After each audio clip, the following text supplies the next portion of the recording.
everyone, and welcome to the next interview of the Masters of Manifestation Online Summit 2020. Today, I'm with Bryre ROOTS. Thank you, Bryre, for being here today. I'm glad to have this interview and discussion with you. Bryre is an holistic and spiritual coach and teacher for women.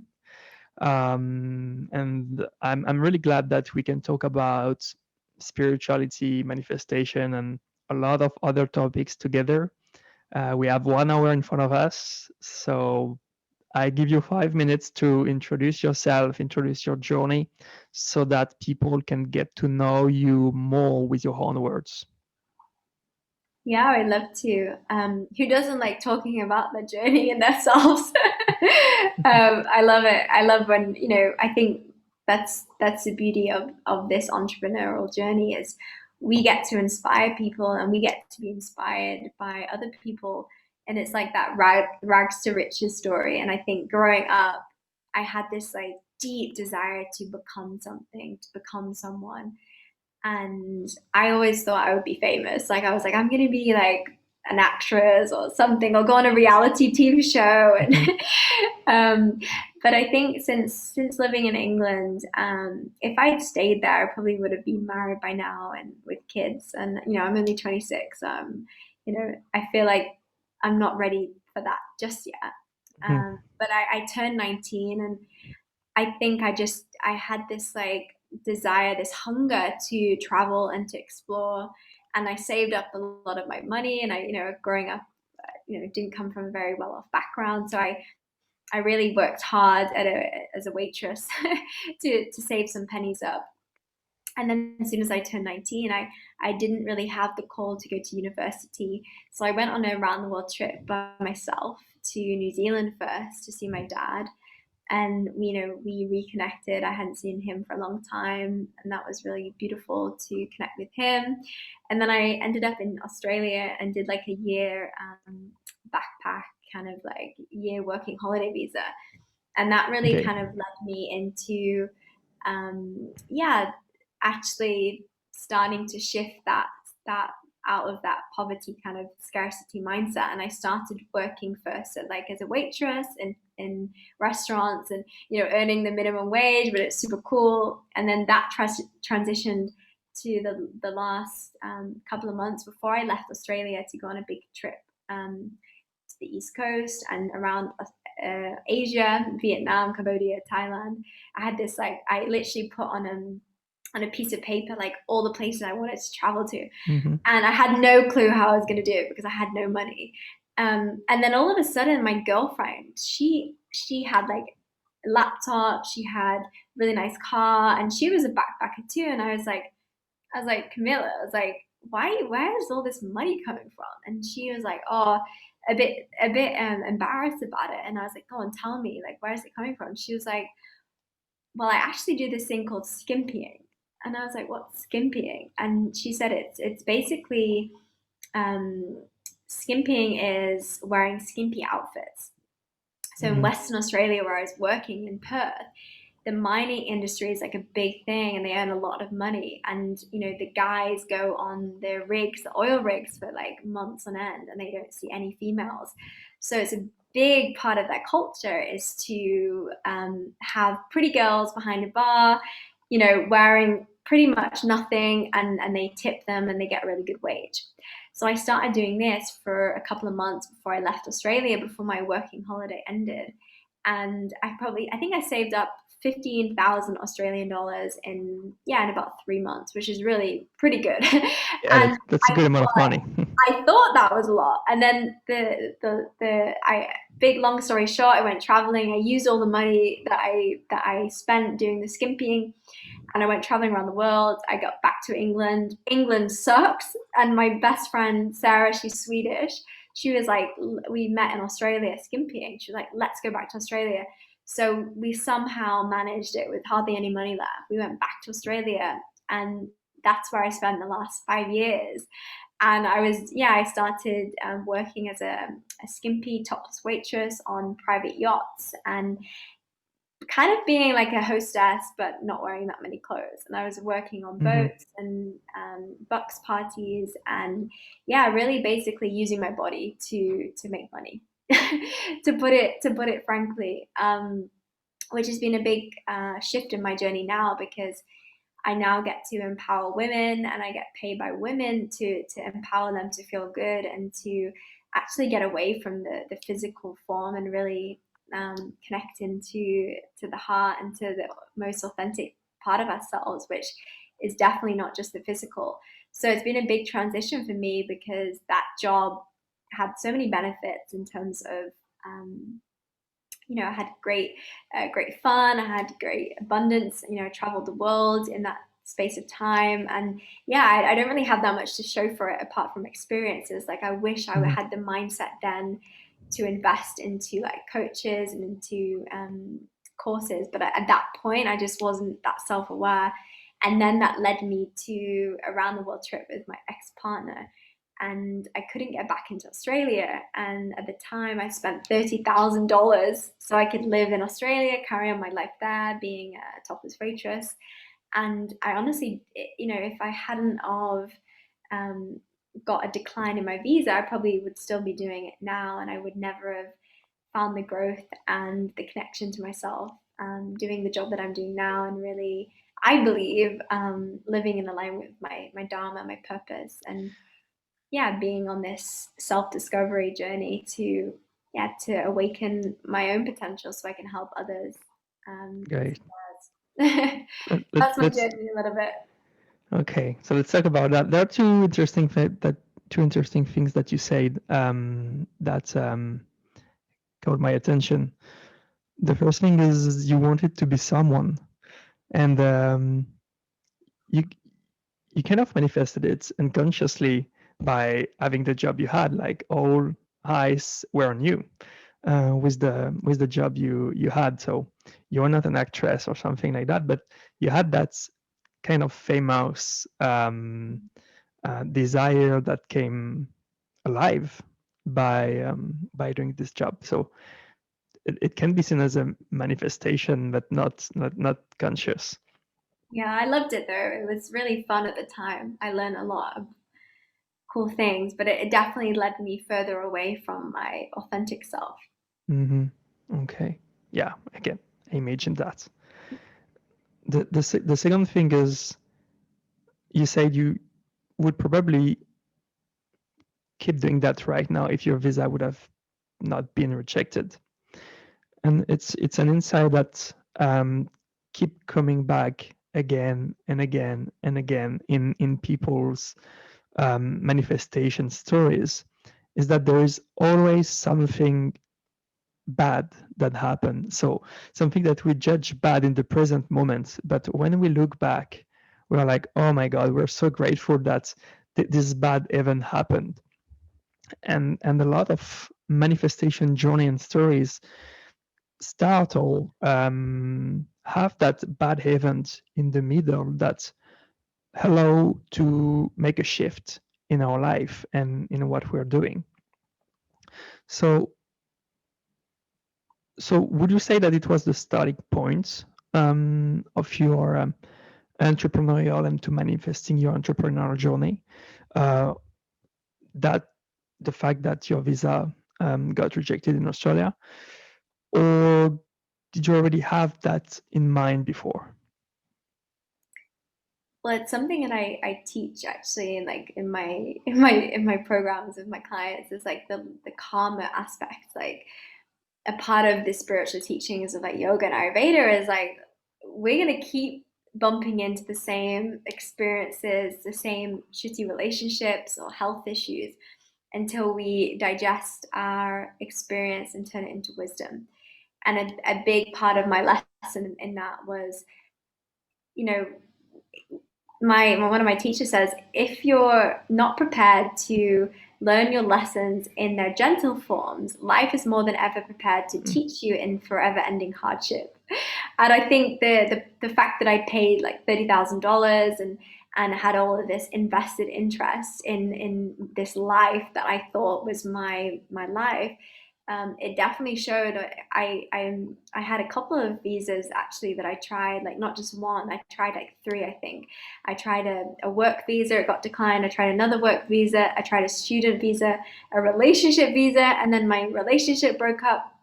So it was like life was trying to tell me something and I just was not listening. And Mm-hmm. until I got that big smack in the face, and my whole life, or like that death, evolution really is a death. It's a death of an ego, of an identity or a pattern. Yeah. And that moment was really a death of my old identity. And It's painful, right? yeah, it's really Yeah. painful. Like I Yeah. had this like whole idea that like I'm gonna be, really successful, earning this much money, like, traveling when I don't have to work. I had this like all planned out. And then that pain of like, when we have to transform, when we have to change, we have to, change form. And a big part of me didn't want to change. Like I wanted to stay in the comfort zone. Like I had a really Mm-hmm. easy job, like I could have fun and, make lots of money.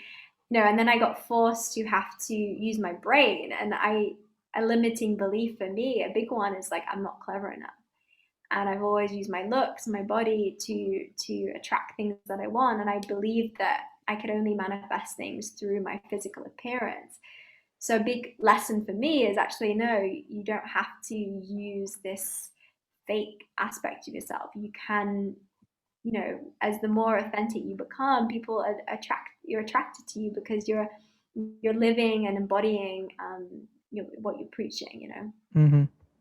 So you were in that place of pain that I resonate with. Um, Basically, you have to change country. You cannot do the job you were doing.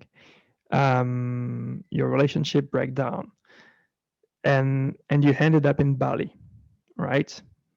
Yeah. Yeah. So why did you choose Bali? What bring you here, and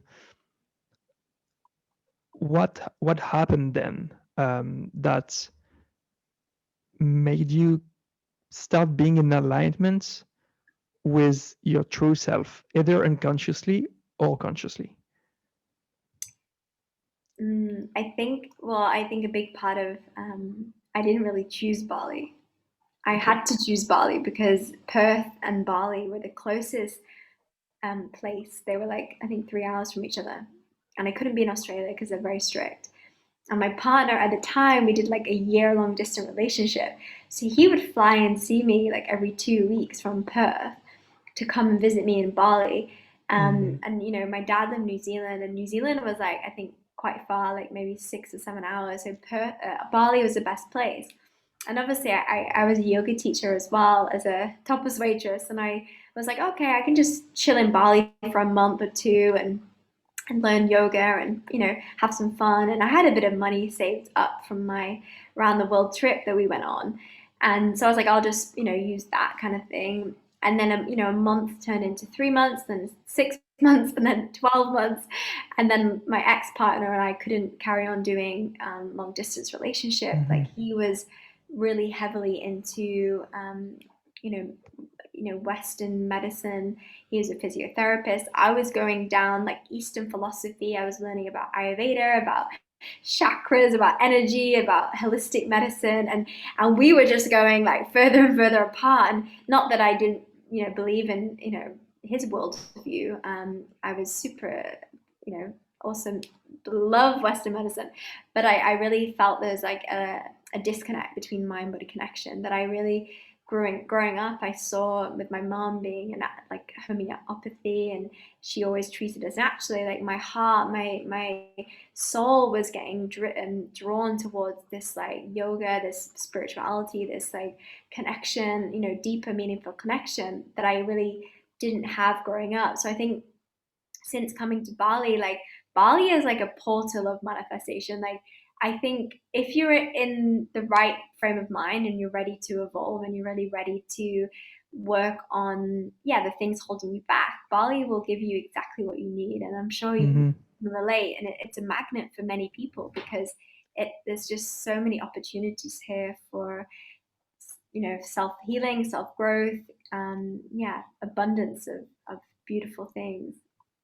Yes. Yeah. Well, from an occidental point of view, it's a good escape.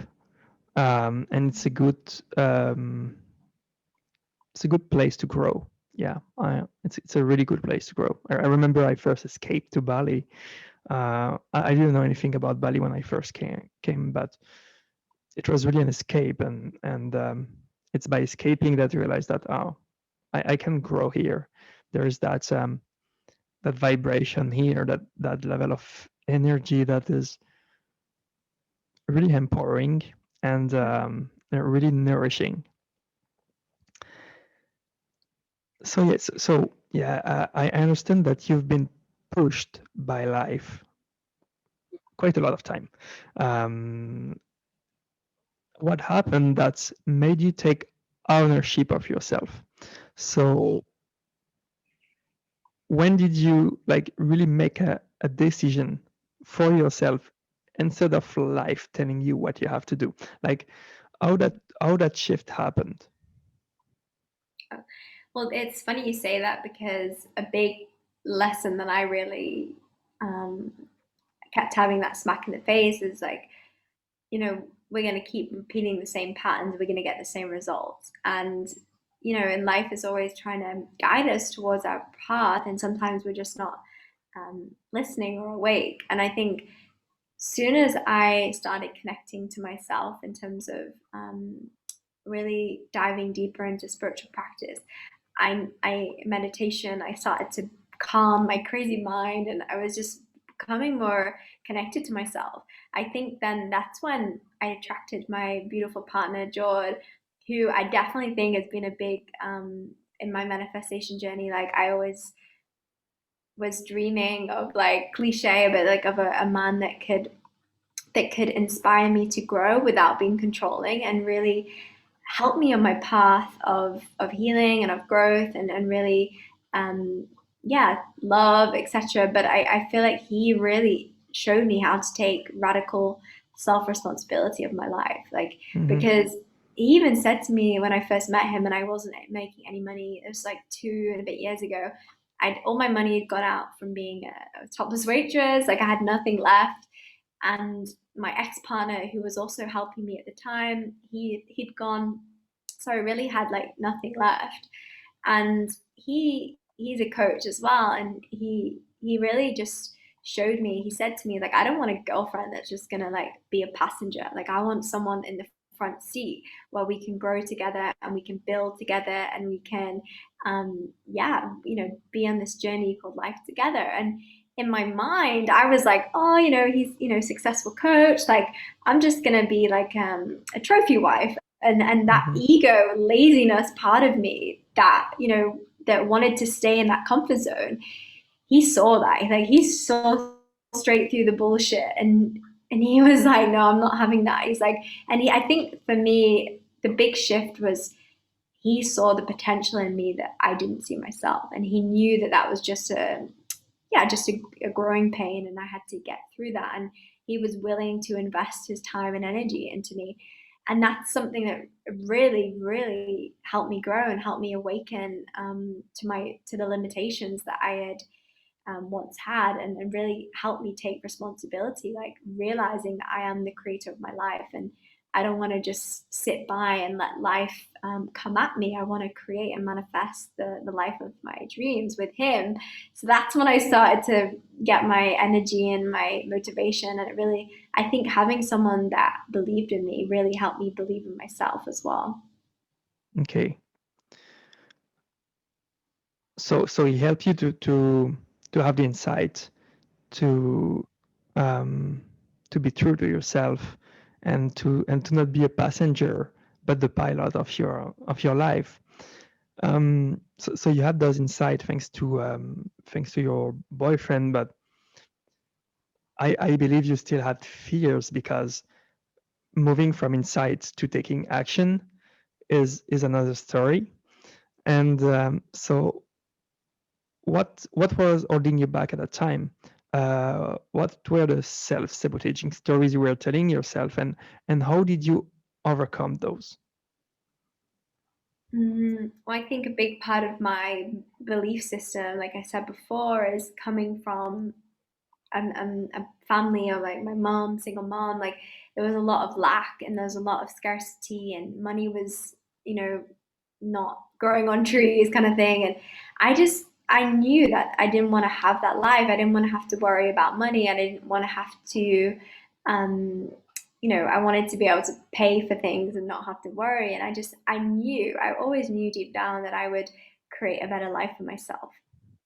And I think a big part of the limiting belief when I was starting again is like, oh, I had Mhm. this like incredible life. Was earning, four, five, six, $7,000 a week sometimes, and even though I was earning that amount of money, I was so disconnected to myself. Like I wasn't connected to my intuition. I wasn't connected to my health. My digestion wasn't good. I was having digestive issues, which is what led me to Ayurveda yoga. But I think a big part of my transition was like it was the environment. It was surrounding myself with people that were in that positive, uplifting energy, and seeing people that were entrepreneurs and that were really taking ownership of their lives. And I think growing up, I never had a role model. Like I didn't have people. Like my mom didn't work, my dad didn't really do much either, and I never really had role models. So my belief is that somebody else will do it for me, and I think that's why I push that belief onto to my partners, like, oh, I'm pretty, I'll get a nice husband kind of thing. And that was my mentality. That was really my belief. And that's something that shifted for me because I had to realize like nobody else is going to save me. And the more I put my responsibility onto other people, then I'm not taking ownership. And that's when life starts to give you those lessons and they're going to get louder, louder, louder until you get smack in the face and you have a health issue or something drastic has to happen for you to make those changes. So I think I was quite lucky in some ways because I didn't really I think my soul or my I don't know what you want to call it, but I think I really deeply had that desire to grow. And I believe life has the universe has guided me into those right environments that is going to help me on my path Mhm. of growth. And I really believe that if you are willing to take the leap into the unknown, you don't have to know how, but people, environments, situations, experiences, they're gonna be there for you. They're gonna be available for you to help you on that journey. And I really trust that now that whatever happens is for my higher good, my higher purpose. Great. I love that. I love what you say. And and you say something interesting is you said you always knew. So you always had that feeling that you would be a better person and you would have a better life. For me, for what I'm doing, for what I'm teaching, and that's the starting point of everything. It's that feeling, that calling, that intuition within that is completely irrational and illogical that we cannot really explain to people, and we cannot really explain it to ourselves as well. How would you describe that feeling? How would you describe that feeling of knowing?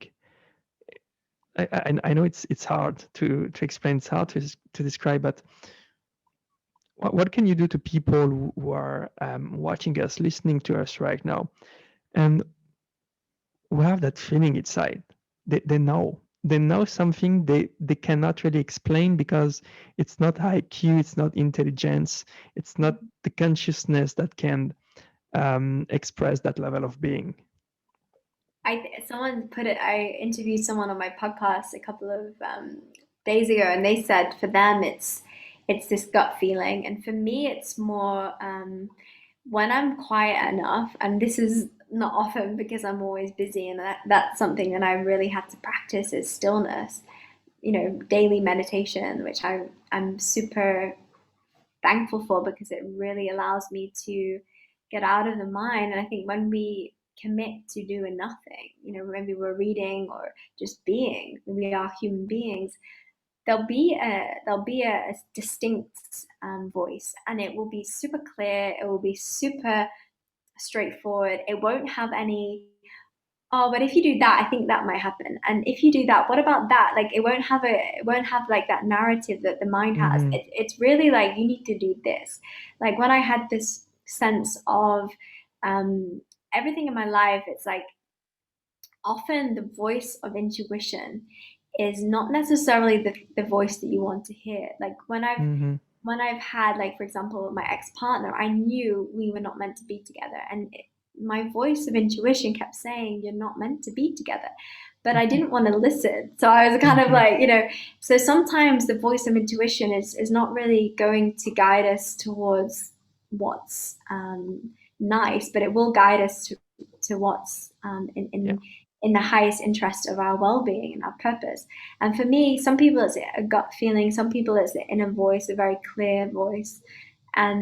But it will keep getting louder and louder. And I think a big thing to decide is like if you want intuition to be a guiding force in your life, you have to learn to honor it. And the Mm-hmm. more that you learn to honor it, the louder that it becomes and the clearer that it becomes. Mm-hmm. And then you can just really navigate your life from more of a conscious place. And like I said, you will be gravitating towards people, places, experiences that are going to be of your highest good and going to help you in your mission and your purpose.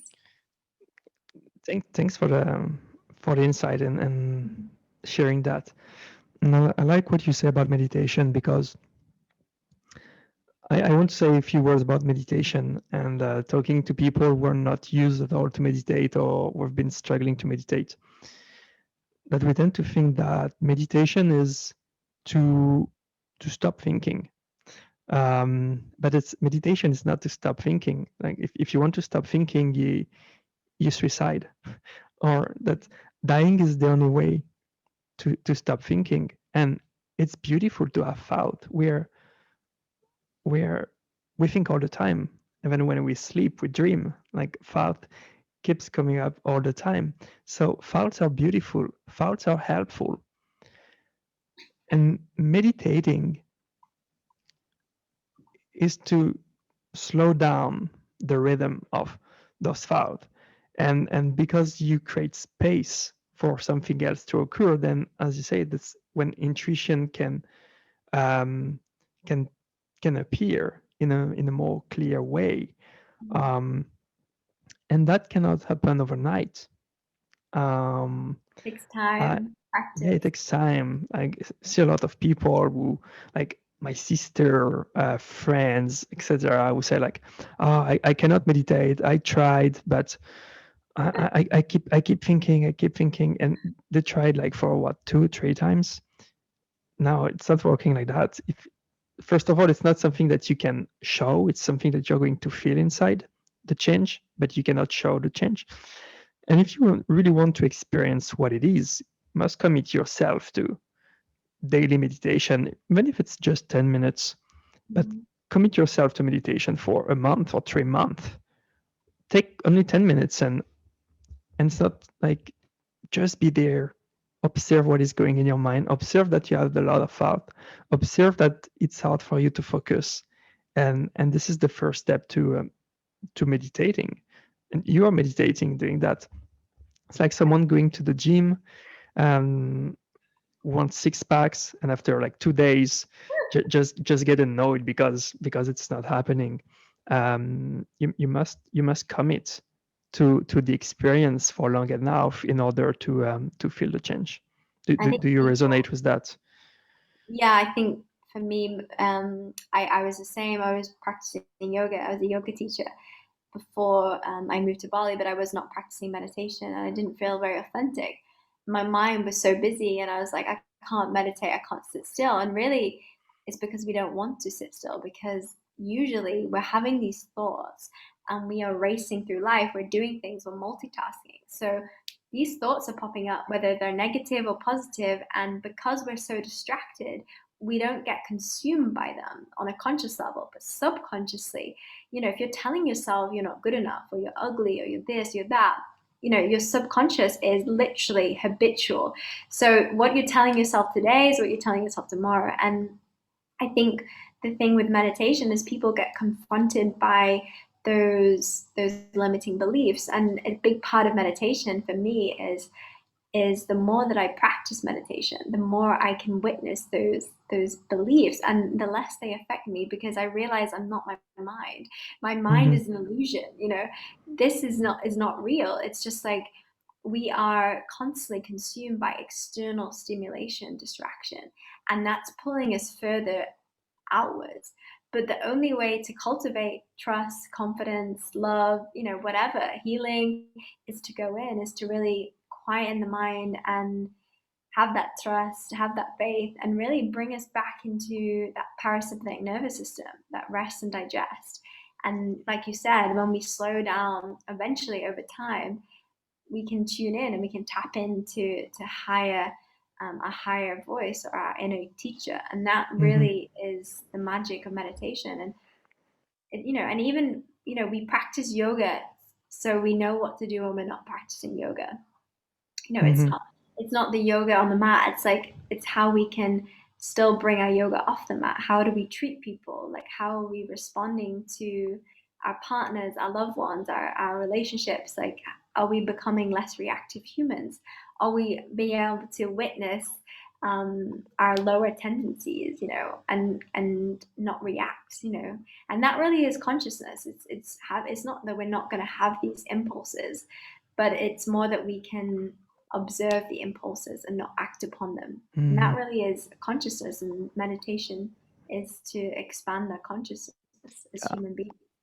Completely. And you get addicted to it. That the more you expand, the more there is that, yeah, there's addiction. Like, oh, I want to experience that even more and more and more. Definitely. Um, so once you, so you, that's basically, it was a flow of events that led you to deciding to jump into your entrepreneurial journey and to be who you are right now. But what are the bold leap of faith and bold leap of surrender that you took that allow you to start creating this kind of not gradual but exponential success? That what did you experience in terms of, yeah, leaps of faith and leaps of surrender that allow you to grow to yourself and to grow your business? I think for me, I believe in the tradition that I follow is our purpose, our dharma. We're born with it, it's in us, and the journey of life is remembering it. It's really remembering who we're meant to become. And I think it's it's definitely not been a fun journey. Like, Mm-hmm. I'm not saying, like, who really wants to meditate like an hour a day. At the beginning, that's not really fun, but obviously you get the results. And I think for me, it's been trusting that the daily habits and the actions that I do today are going to create a better future tomorrow. And for me, I think having that surrender aspect is knowing that, yeah, I'm putting a lot of effort and time and energy into building a business, and I'm maybe not seeing the results straight away, but having that trust and having that faith. And really, it's, for me, it's been a process, and I like to do things fast, and I like to get to the outcome pretty quick. And I think a big one for me is trusting that I need to fall in love with the process. I need to fall in love with building a community of people that support me, that are on the journey with me, that I inspire, they inspire me. And really, that's how my business grew. And it's grown from messaging people, from voice noting people, from going that extra mile to connect, because that is what people want. They want connection. All the people that have bought program, workshops, retreats, anything from me, that have been on my podcast, it's because they've connected with me on a personal level, I think. And I've had the time of day to really reach out to them and see how they're doing, because I generally want to know, and I want to learn about them, because we invest our energy into them, and they invest money or energy into us, and it's that energy exchange. And I think a big thing that I've learned on in the process is that people don't just buy from you. They have to fall in love with your journey. They have to really trust you. And that over time, that takes time, and then in 5-10 years, when I'm, 6-7 figure business owner, people will buy a course because I have that reputation. But people don't realize that you've had to do like the 10 years hard graft of like messaging people, of not getting any replies, and like really like not letting it get to you personally, and really just having that trust that if you're genuine and if you're offering something that really has made an impact in your life, people will feel that. They'll feel the sincerity of that. So I've had to, yeah, just let go of this like need to be liked by everyone as well, because not everyone's going to resonate, and that's fine. And I think, yeah, it's when you are your business, you have to really um, just take time away from social media to recharge, because otherwise you get so consumed by it. And I've just recently had a couple of like a weeks just a little bit off social media. I've still been on it a little bit just to check messages, but really just slowing down and letting some of my strategies help me, run the things that that don't give me energy, that take away my creativity. So really like outsourcing the things and surrendering that whatever, I can actually trust someone to do the job just as good as me. Okay. And what are the scariest things that you did? Like the things that you did and like that was super scary. I stuck a tube in my bum to detoxify my liver. Mhm. Okay. It's called a coffee enema. So it's a big part of like Ayurvedic cleansing, is to remove toxicity out of the body so we can see clearly, have more clarity. So I think a big part of the scariness is like really trying all these weird things in my body, in myself, so I can embody it, so I can feel the benefits and then teach from that authentic place. Mhm. And I mean, there's been many things that I've had that have been scary. I think launching my first website was terrifying. Like I was like, will anyone even look at it? Look at it. Like launching the podcast, that was also scary. But I think that the more that you do these things, like I said, the more you build that confidence. And if you get it wrong, it's fine. You know that it's not failure; it's just feedback. And the next time you can do better. And Okay. just, yeah, just not having to put yourself on this pedestal and think you are better than anyone, because you're not. And I think we learn from everyone, and that's been a big one for me, is like really being humble enough to always remain the student. Mhm. Yeah, I did what you did too. With the hydrotherapy, the colon hydrotherapy. Yeah. Yeah, and it's like I saw your Instagram story, and it inspired me to do it too. It's like, Amazing. Oh, you should tell yeah, me, because if you told me you went with me, you get discount. okay. So if there are some people in Bali who want to do that, you can reach out to Bryre. It's like fun experience It's to really. um to do that. It's impressive. I have to admit that it's quite impressive. When did you do it? Oh, last I don't probably at the beginning of this year, Mm. around the beginning of 2020, if I remember. How did you feel afterwards? Felt good. Felt good. Yeah. I really recommend it. It's not painful, and it's a process of physically letting go. Yeah, yeah, like, Physically letting go. well, really, that's like in Ayurveda, the root cause of all disease is Mm. undigested food, which is waste, poo. So removing that out of the body is going to bring you so much more clarity and physical space, mental space. So I really recommend that, for Mm. sure. Thanks. Even though Thanks it's for a the bit. tip. Yeah. So yeah, you launch your website, you launch a podcast the podcast is very, very new. And because you already started to being used to overcome your fears and build your confidence, that it became easier along the way. What would you say you had to sacrifice in order to be who you are today? And that's a thing that a lot of people don't realize, that we have to sacrifice things. Because we have to let go of the old self, we have to let go of the old life in order to be aligned with who we want to be. What did you have to sacrifice? I think I've had to sacrifice my family, um, in terms of being on this path of really evolving from patterns that don't serve me anymore, and loving them to pieces. But when I'm in that environment, it kind of it doesn't inspire me to expand and grow. And I think I haven't been able to connect with my family as much. Like obviously I'm living in Bali, and since growing my business, I haven't had the additional funds to, travel back and forth to England. And I traveled a lot when I was, working in my other job, and really at the moment I've really had to just focus on, yeah, like I think cutting out all the bullshit like in my life, like in terms of, going to these social events that once I used to love and had loads of fun, but really they didn't really leave me inspired. They kind of drained me more than anything, or they made me,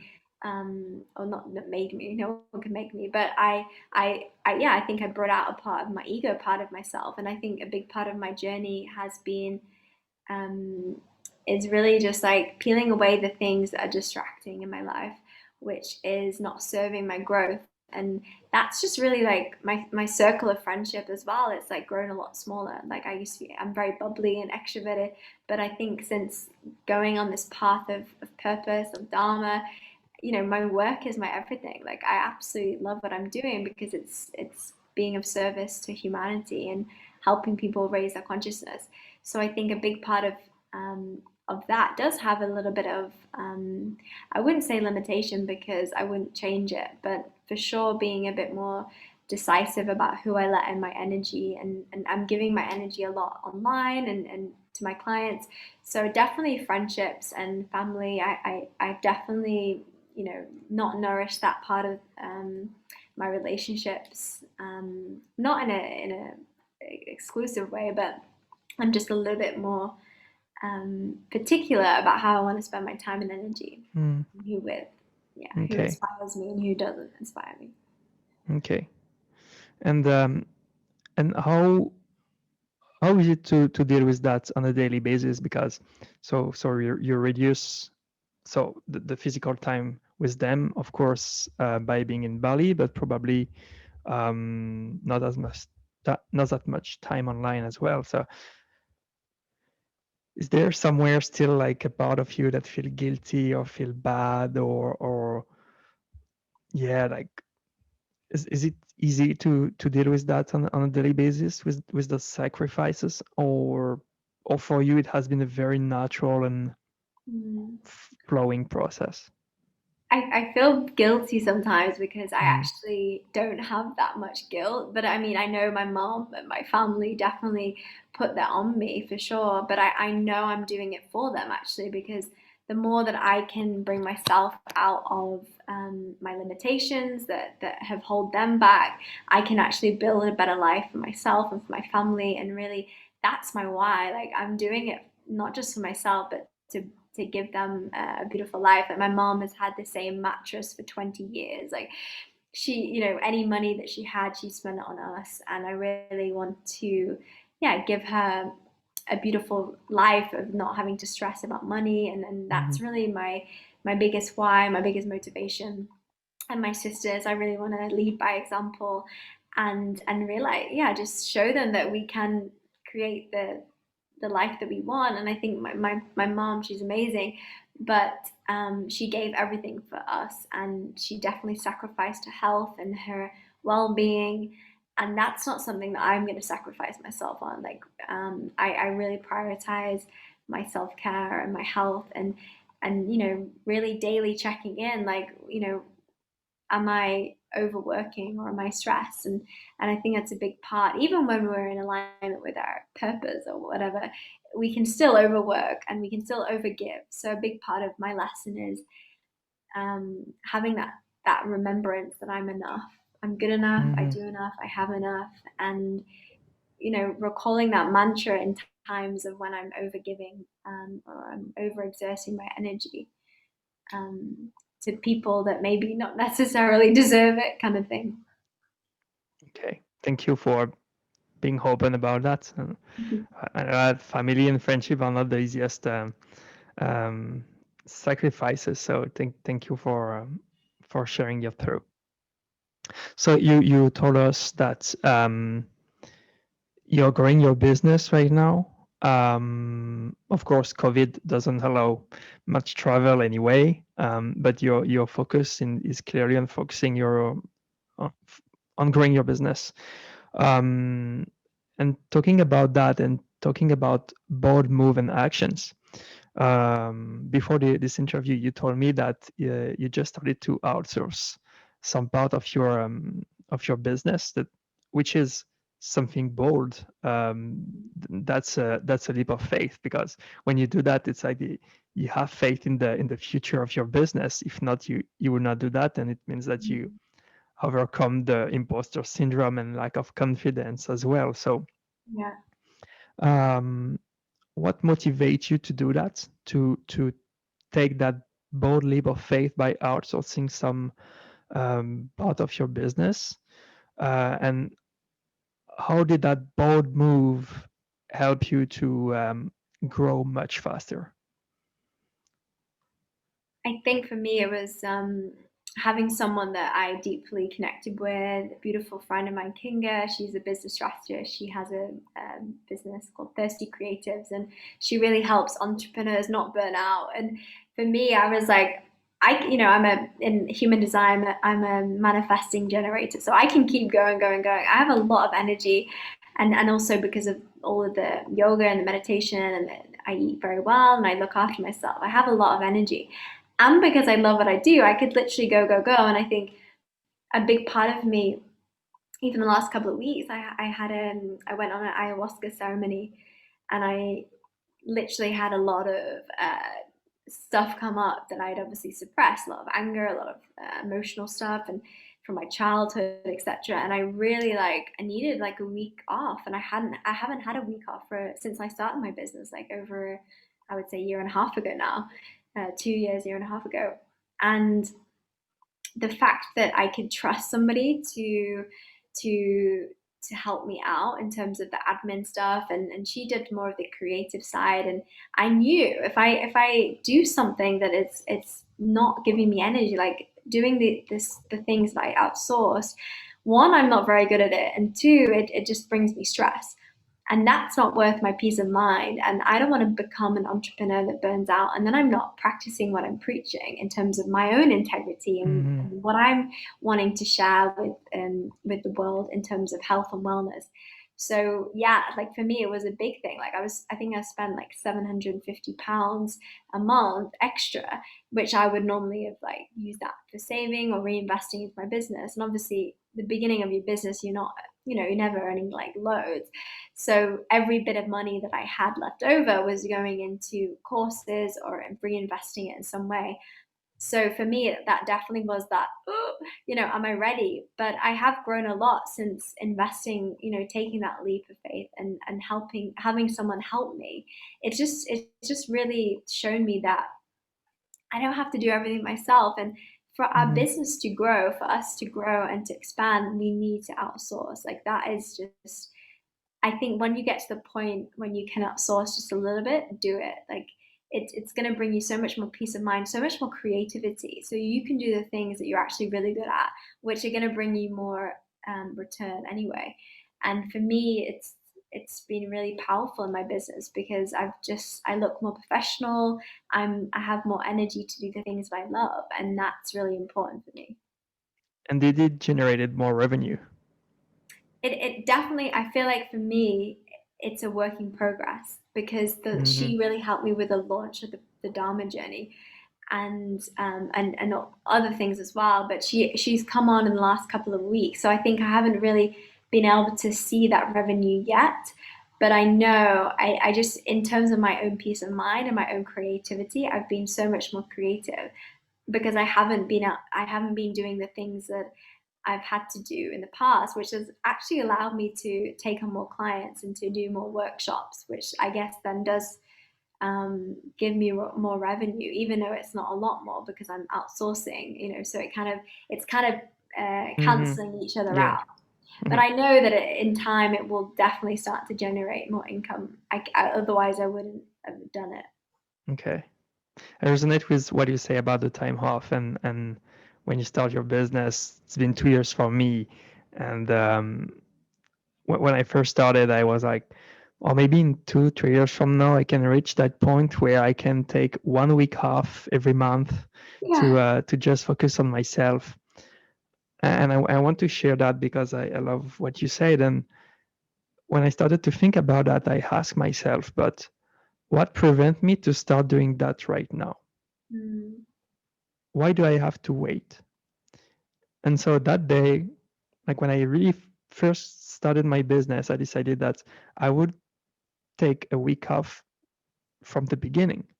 And I started like this. And since I started my business, the last week of the month is otherwise off. I have no clients, no Mm. calls. And I coach 3 weeks a month because I decided to do so, and it allows me to create space to re-energize myself, refocus on myself, and have more energy for the next 3 weeks. That's amazing. I take the weekends off, so that's a big thing. Like Saturday, Sunday, day of rest. Like I'm pretty old. We're pretty old school. We like working Monday to Friday. But then again, when we have our own businesses, like you can easily then work the weekend. So it's being Mm, really strict on yourself in those times of rest yeah. and recharging. And but I also throughout the day, like I do daily meditations and nidra yoga. Nidra has been really powerful for me. Just having some deep rest throughout the day just to recharge. Like I definitely I'm not working at my screen, 24/7. Hmm. I go make tea, I walk my dogs, I have that flow in my life, which I think for women as well is really important. So we don't become too in a masculine energy. Okay. Thank you for the other tip. Mm. I have two more questions for you, Bryre, before to end. The first one is, what would you do right now if you knew that you had 100% chance of success? Um, like with a blind and naive faith, allowing you to have a guarantee of 100% chance of success. What is that desire? What is that other feeling within you that you would start to manifest and pursue right now? Well, it's kind of already the making, but a big part of my vision is to build like a platform for women in the similar space that I'm in entrepreneurial healing, spiritual kind of offerings, all the witchy things that I think I really want to build a platform for women to learn from one another. So they learn from specific people in the field that have built businesses online and really how to develop their offerings, how to develop their market, their niche. And I just really want to help women have the freedom that I have and have the abundance and just really get away from the 9 to 5 hustle that people think that they have to be in Hmm. to live. And I think that matrix is such an old paradigm. And for me is yeah, I want to build a platform online to really empower wellness practitioners to practice what they preach, not burn out, and really tap into their unlimited potential and unleash their superpowers and yeah, serve humanity in the best way possible. That's great. I look forward to seeing you giving birth to that project in the future. And last question to finish. What would be your best advice about how to use our mind, how to use alignment, how to use the power of the universe, how to manifest ideas and intuition we have in our mind into reality for those people who haven't dared to do it yet because they believe that they cannot do it, or people who started to do it but are trapped in how to get there now and start to feel hopeless. What would be your best advice to manifesting for them? One of my teachers, Swami Rama, he says, first find your duty or dharma in life, purpose, and then second, learn to love it.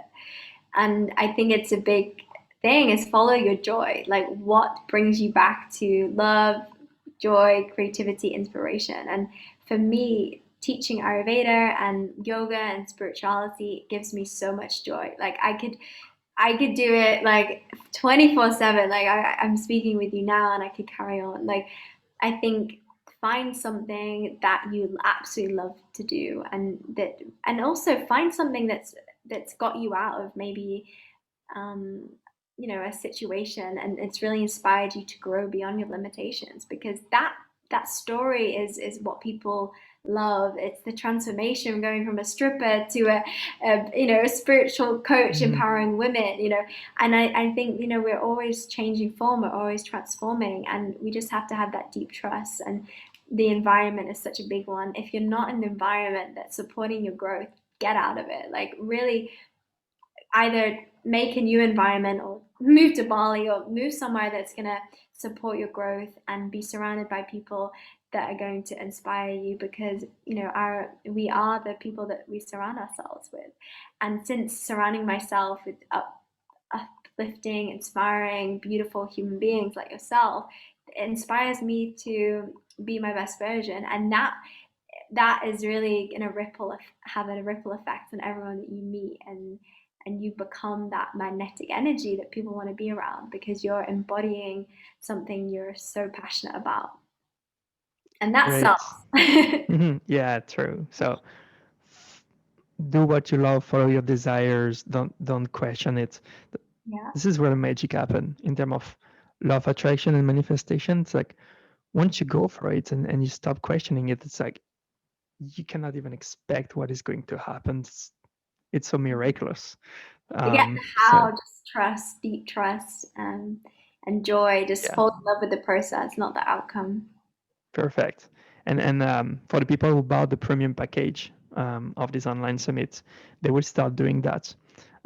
They will start to be clear on what they want to accomplish, what is limiting them, and how they can start to use their mind and being in alignment um, with that state of being and that state of reality before it even happened. So thank you for saying that because it completely resonates with what is in this intensive. Thank you very much, Bryre. I invite people to click on the link that announced this interview to know more about Bryre and what she's doing if you want to be in touch with her. I wish you to have a great evening from our time zone, and um, and I look forward to hearing back from you and seeing your next projects. Thank you so much for having me. Lots of love. I hope. Bye, Bye. Bye.